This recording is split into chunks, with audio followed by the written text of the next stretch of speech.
วิปัสสนาเห็นให้แก่สอนให้ได้เห็น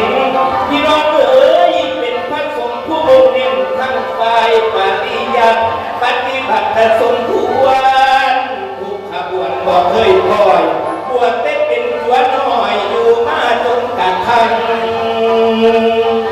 พระผู้ใหญ่เพิ่นได้ตั้งปกครองเจ้าแห่งวัดว่าศีลและธรรมเจิดจ้าตามคำสอน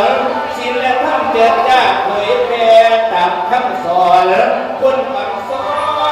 นบารมีท่านพระผู้บุญล้นสาธุชนจะมาพึ่งไปบุญองค์หลวงพ่อ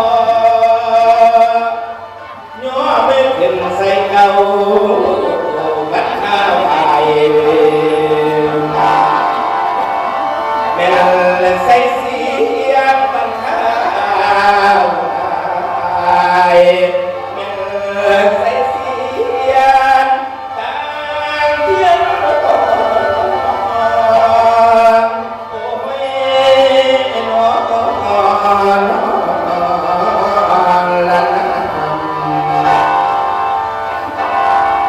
แล้วบัดนี้นั้นทั้งด้านของฝ่ายสงฆ์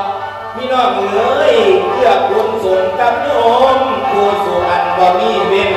เช่นหลวงพ่อเพิ่นสร้างวัดว่าสถานที่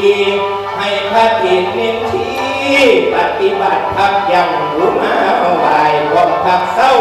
สร้างพระป่าให้พวกเจ้าได้ใส่ใจในองค์กรสร้างวัดพุทธาวรสู่อันตรายด้านสร้างโรงพยาบาลสร้างศูนย์เด็กกำพร้าองค์หลวงพ่อทั้งมันเขาเห็นผู้สุยางตั้งความดีเพื่อได้สร้างเห็นพ่อผู้สุแนวเปรียบดังเสียงปฏิแก้วไขซองหนทางเดินลูกศิษย์มาสรรเสริญสาธุการในวันนี้ด้วยความดีเพิ่นได้สร้างพลาบุญเพิ่นสูง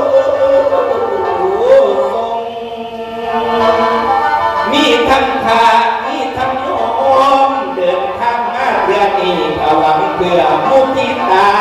อันนั้นตัวผู้ขามาลำลองทั้งเงาน้ำเรื่องราวความดีแต่เป็นก่อนมาลำลองเป็นคำน้องแต่เข้าอีสานเฮาเพิ่นข้าว่าเพื่อเป็นการรักษาวัฒนธรรมบ้านอาจารย์เก่าแม่เสกันบัดนี้ก็ได้ผิดพลาดพังผู้ขาลองขอขมาในเด้อว่าถือหมูกินตาว่าว่าสมอภัยด้วยวันว่าสวยเกียรติว่าของมันสมองว่าทันก่อนกราบขมาพี่น้องในนี้ผู้สุคนบัดนี้หันไว้ผู้ลงวันสิจบก่อนขอวิงวอนสิ่งศักดิ์สิทธิ์ในซอยดลบันดาลทางมาในงานบัดนี้ให้สุขีทุกทางให้มีสุขสำราญอย่าได้เจ็บป่วยไข้เว็บไม่นั้นให้ห่างหายอุบัติให้พยานให้ไปห่างแสงตาด้วยพระอานิสงส์พระจอมกุฎรุ่นสู้ขันย่อยอมมีเงินท่วมกันด้วยรุ่นเหมือนสู่คนเกียงให้คือพ่อคอยเป่าพระคุณเจ้าจงมาคอยดูพระคุณเจ้าจงมาคอยดูบุญเฮา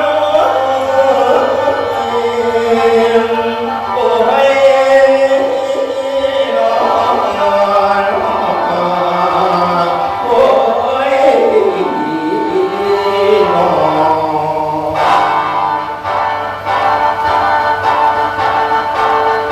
ลองดูทิศทางว่าสู้กับเตยยังก่อนนะพี่น้องนะ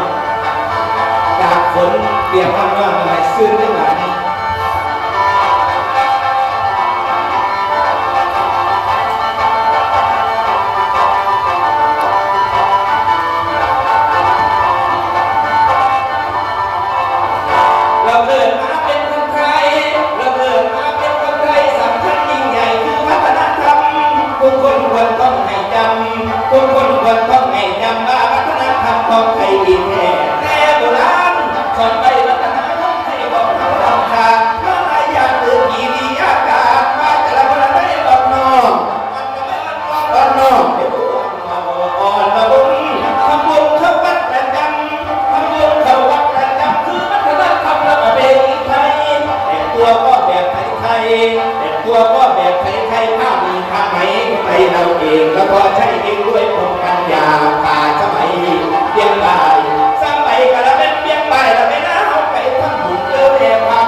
ำบุญรักษาศีลห้า